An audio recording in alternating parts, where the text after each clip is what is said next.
The world of marketing and PR has turned into quite the frenzy, and it's not easy to navigate the ever-changing landscape. Join me in my journey to learn from the best, as some of the world's top marketing and PR professionals share their stories on ways you can harness these changes to grow your brand. It's time to fuel the frenzy.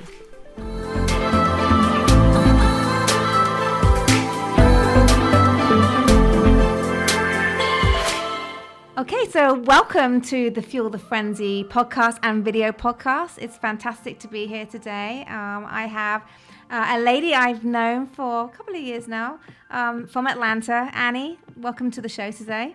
Thank you so much for having me. You're very welcome, Annie. So we got to know each other at a VR event, which was happening in Atlanta. That's before I knew anything about VR. I got immersed into the VR experience, and Annie definitely stood out to me as somebody who she's living and breathing this world and doing extremely well for herself and for her company. So, Annie, can you explain a little bit about Futurists, what you do, and give me a little bit of an insight into the world that you live in? Sure, yeah, thank you. So I founded the company with a business partner, Peter, about a little over 3 years ago. And I actually come from a marketing background, so it's great to be talking to you about that today. We found a need for a company that was utilizing virtual and augmented reality for other non-gaming applications in Atlanta and the region, and hopefully out from there. And once we established a network within the city, we decided to jump in and form our own company. Before that, we started the Atlanta Virtual Reality Meetup Group, which has now expanded into Virtual and Augmented Reality Atlanta. We've got about 1,000 members, so there's a really strong community here. And from that, we were able to have a client base. We started getting inquiries about business opportunities from that and started to grow our business. Fast forward 3 years, we now do virtual, augmented reality, 360 video, beacons. We do all sorts of fun future technologies, projects, focused mostly in enterprise with marketing, training, and testing solutions. And we've got a small team in West Midtown Atlanta. That's very good. You've achieved a lot in 3 years. Thank and you. I just saw that you won an award. Yes. A Technology Association of Georgia Award for, remind me of the title of that award. I was trying to find. Yes. Yeah. It's Young Professional Technologist of the Year. That's very good, Annie. Thank so you. I love watching your journey. So, and I know there's going to be great things for Futurists. I mean, VR, I was at a Microsoft event a couple of weeks ago, and VR was a big topic of discussion there in terms of what that future is. And we just held our own event, PR Reimagined, where, we see VR as being integrated within PR campaigns, and we're starting to see that happen. But maybe you can kind of lay the foundations for us. So where do you think VR is at right now? And, and where do you see VR going? I mean, I don't want to look too far out because we want to really give our listeners some real kind of insight of how they might be able to use it in their PR marketing plan. So where do you see it going in the next kind of 18 months to 2 years? Well, right now we're actually at a really good point because the consumer releases hit the market last year. So we've gotten to see how the market is adopting the technology, and we have a baseline for standards with the consumer releases to where the headsets are going to work with a specific level of computer. Not much is going to change from there. The headsets are only going to be getting better and better.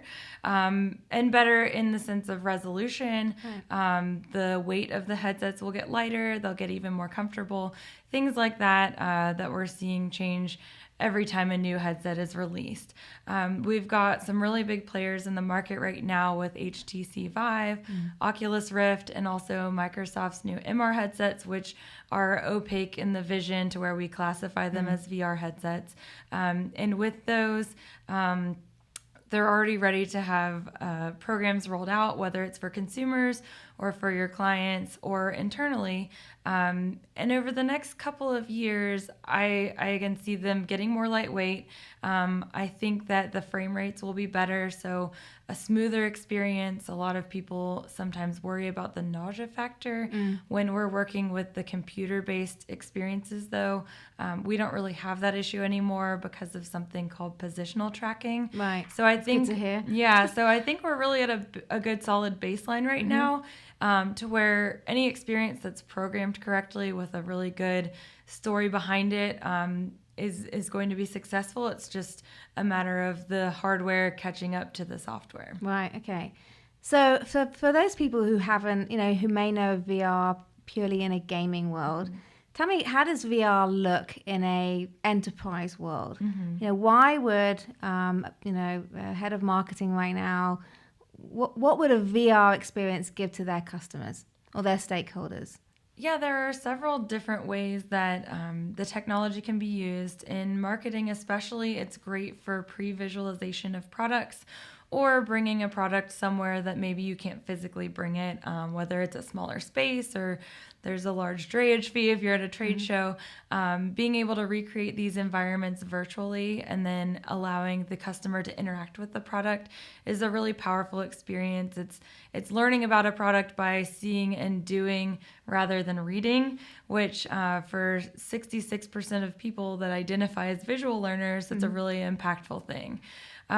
Also, you can really tell your brand's story. So with a lot of brands targeting the millennial demographic, there's a huge emphasis on brand storytelling, really knowing where these products are coming from and the background to get them either to your table or to your home. So I think virtual reality as well as 360-degree video is great to show that story and really immerse the consumer in your brand.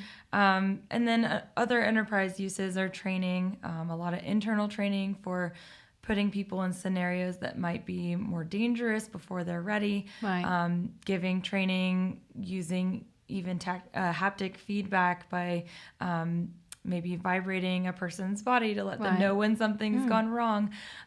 Things like that can be implemented today. And then we're using it also for testing.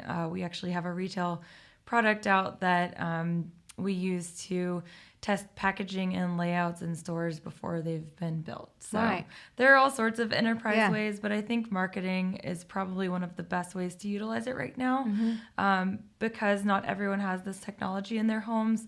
Setting it up at a trade show or event is a controlled environment and a controlled experience, so we can do a lot more with that. And I think what's great about VR right now, and probably will stay this way for maybe another 12 months, is when I've seen it at a trade show. Everyone else is still doing the same old things, like handing out flyers. And it's like now you have a VR experience on your trade show. And people are excited because they can now experience something which they hadn't been able to experience before. So it's much more immersive. And I'm assuming that's why VR is starting to be adopted, as you can immerse the prospect, whoever, into the environment before, without actually physically having it there. Absolutely. So I know you've been working with some interesting clients, and actually I really would like you to tell the story about the one where you've been working with the older generation.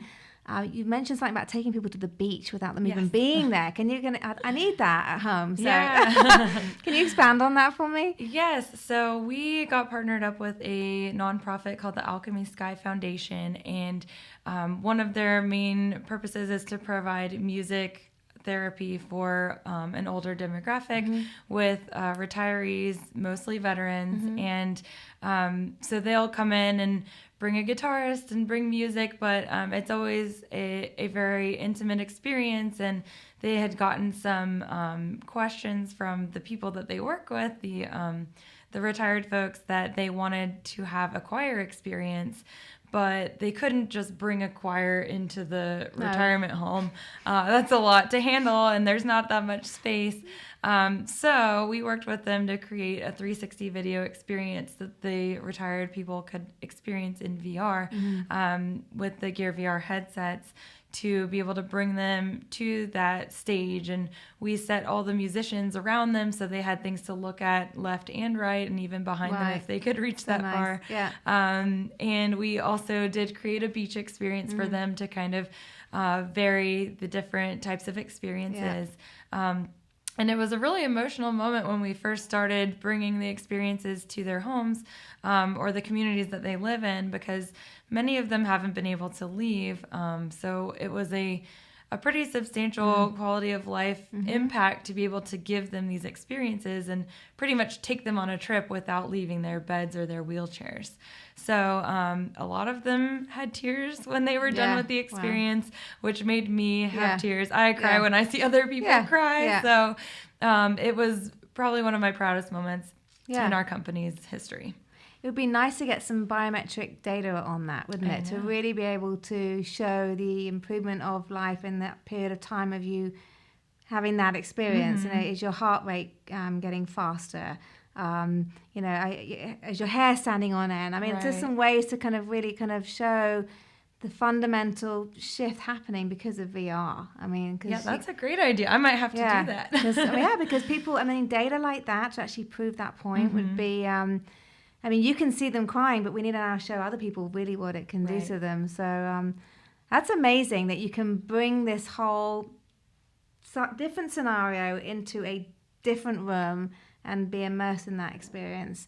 What does it take to create that VR experience? I mean, I can't even imagine the skill sets you'd have to build that. I mean, the type of people that you hire, they must be very creative people. Yeah. One of the main things we look for is just a mind that is open to new possibilities, because you really have to think, as cliche as it sounds, outside of the box. When we're talking on the 360 video side, which is what we did with that experience, you have to find a filmmaker who is able to think on all 6 sides of the cube. Right. When we're doing traditional video, it's all in a rectangle. You see people with their hands make a rectangle because that's what you're seeing. And when we're thinking about 360 video, when we're looking at the environment, we actually kind of make ourselves some little hand binoculars and look around the room, because that's what people will be seeing. So you have to open yourself up to thinking about all 6 sides, as well as making sure you hide things that you don't want people to see, because everything is visible in a 360 video. On the virtual reality side, when we're creating virtual environments, you really have to think of every object having a reaction. So if I was sitting at this table and I wanted to pick up this mug, I could pick it up in real life. If I wanted to pick it up in a virtual environment and the person had not programmed that mug to pick up, the user is going to think the program is broken. So every single item that we put into a room, we have to be very intentional with its placement as well as its reaction if you want to interact with it.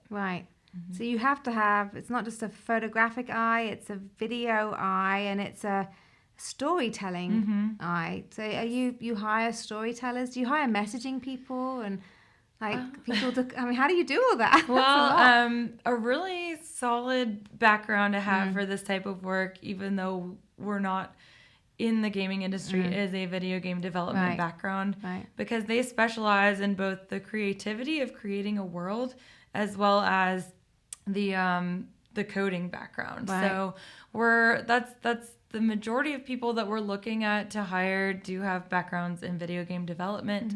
It's a fairly easy transition, but while there are wonderful degrees in video game development, there are also a lot of online resources that are available.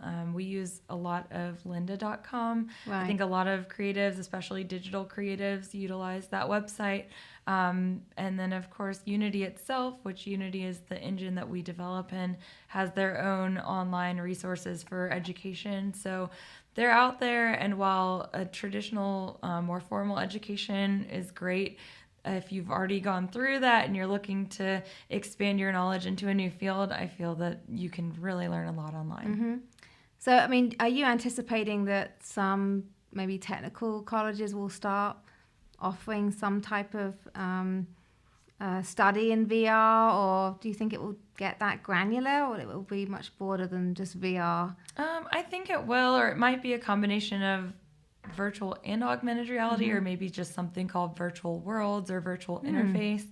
But because we now have to think in 3D instead of 2D, it's just that shift in mentality that those of us who have already gone through school and have already seen some of the world may have more difficulty making that mental shift. So, I mean, and Atlanta, I mean, I get the impression Atlanta is very supportive of, new content like this, new initiatives. And you find, do you know if that's the same across different cities in the US or? I don't know if it's the Southern hospitality or what, but I believe there is a sense of community. I don't think it is as collaborative as it is here within competitors. Everyone here that I know that is technically a competitor to my company, we're all friends in some way. Yeah. We help each other when we can. We all kind of bounce ideas off of each other when it's appropriate, and it really is a great relationship within the VR AR community. I know that there are a lot of community outlets for VR and AR in other cities, and they will help each other from a developer standpoint, but I don't know if the actual companies working in the field are as collaborative or at least as nice as the people here in Atlanta. Yeah, well, you've all sat in rooms before. I've been around that table where you're all kind of competing with each other, but you're as friendly as anything with each other. So yes, it was nice. I know you were in the room. I was in that You've room. Seen it. Yes. And it's also probably because it is newer technology that we all really do have to learn from each other to be able to succeed as a whole. Yeah. And the more all of us establish ourselves as people working on it from the ground up, the better it'll be for all of us in the long run when newcomers come along. But I think overall, especially in the Atlanta market, people are pretty friendly. So do you have an opinion of like which brands do you think, and I know I'm not just talking about companies in Atlanta, but I mean, and then they're not necessarily the ones that you work with either, but which brands do you think are doing a good job in utilizing VR? Are there any which really stand out and why? Yeah, I think in the home furnishing businesses, IKEA has done a really good job of utilizing both VR and AR. They were one of the first large companies to do a release of a virtual reality program for HTC Vive. And it was something that was interactive, and they got really good response where you could actually go through their catalog and manipulate different objects within an IKEA showroom. And that was, you could even fry up some Swedish meatballs on the stove. Everything worked as it should. When we're talking about making the cup work, they made everything work in that virtual environment, which was the right way to do things. And I want to say they actually originally had a company similar to mine that produced the initial project, and they had such good success with it, they brought on an internal team to continue developing. And then with last week or 2 weeks ago's release of Apple's augmented reality features with the new iOS 11 release, they have already instantly had an IKEA AR app out for iOS, which was ready to go as soon as iOS 7 came out.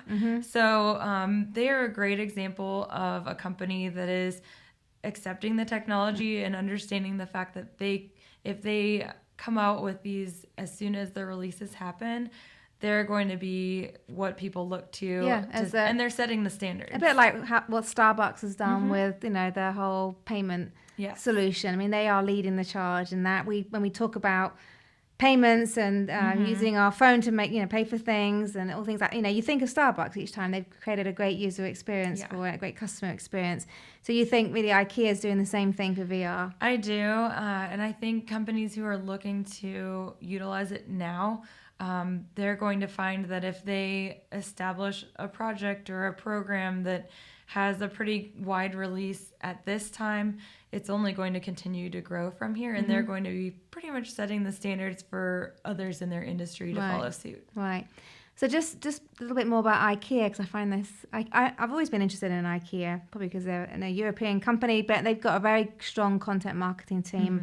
Just the way they've done their videos and their how-to videos, and it's all around their brochure, and they've made this printed brochure come alive in many different ways, and now they're doing it in VR. But when you're in this VR application for IKEA, what is it which makes it? I mean, you mentioned the fact that everything moves and you can fire something up. Is it the fact you literally can feel that you're in a room and you're getting a sense of everything around you, and that's it, isn't it? It's awareness, spatial awareness, and it's experiencing what that room would really feel like. And do you really think it really delivers that?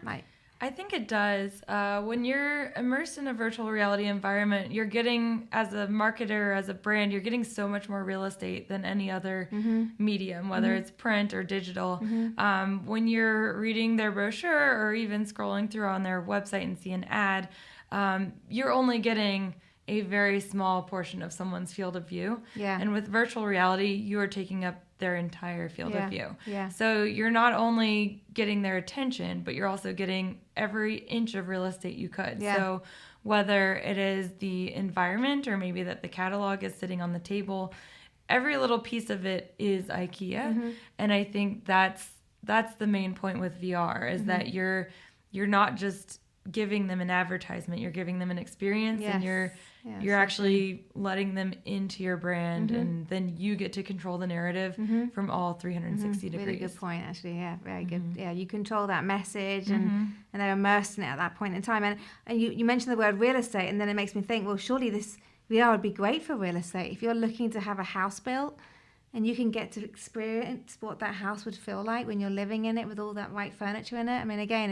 would be a natural progression into the real estate industry. Absolutely. I'm assuming. Yeah. And there are companies that are already utilizing VR for real estate and 360 to sell their homes, whether or not they're built already.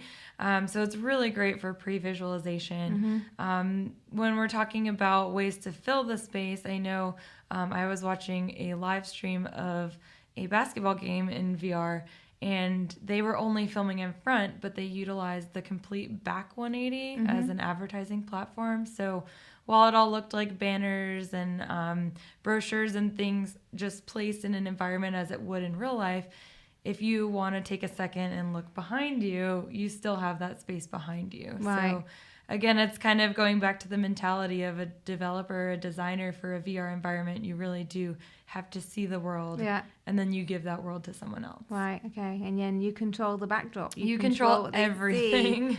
And then is it going to come to a point where we start having people advertise within our VR experience? I hope not, because surely we're there to... It's going to happen, isn't it? So IAB actually has their annual standards that come out for advertising, and they have included VR, AR, and 360 video in their 2017 standards. So they have already released what they believe is the standards for advertising within VR. Right. And in those, on the VR side, they say that it has to, interact with the program as you would interact with an ad in real life. Yeah. So you can't just have like a crazy billboard in your house. Right. If you're driving down a street, you can have a billboard. Right. Because that's natural in real life. Yes, so that's true. I'm actually very happy that they came out with that set of standards to kind of give people guidelines on how to utilize the ad space without making the whole thing feel like a giant ad. Yeah, you're right. If they put the guidelines in place now, it should be hopefully not... Well, like living real life day. It's literally, if an ad comes up, hopefully it's relevant to you. Hopefully it's personalized to you. It should be. It should be in this day and age. We've got the data, I think, to know that. Yes.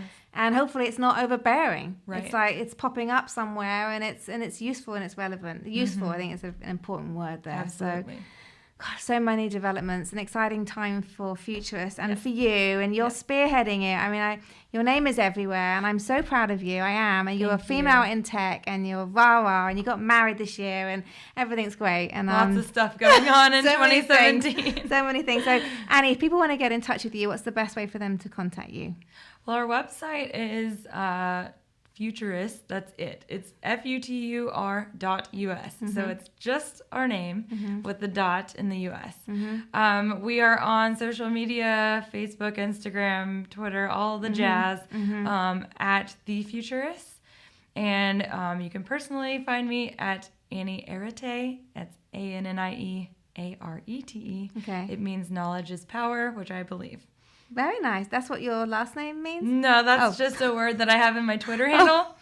My last name is Eaton, like eat on. So you didn't change your name when you got married? I did not. No. But maybe down the road. Maybe a dash somewhere. It's my personal brand. It's like, I agree with that. You get it. I get it. I would my struggle. personal brand. Yeah. No, and you got to keep. I was just hoping I hadn't got it wrong. Thinking, maybe you. No, changed your name. right. You're right. Technically, the new name would be Lance, but okay, we're gonna go. Now, we're gonna go with Eaton. Eaton Lance. There we go. Maybe not. Maybe. It's hard when your last name could be a verb. Yes, that makes it a little bit difficult. So, well, thank you, Annie, for joining us. You provided some really great content for our listeners and our watchers, and I know they're going to find it valuable. So thank you. Excellent. Thank you so much for having me. You're welcome.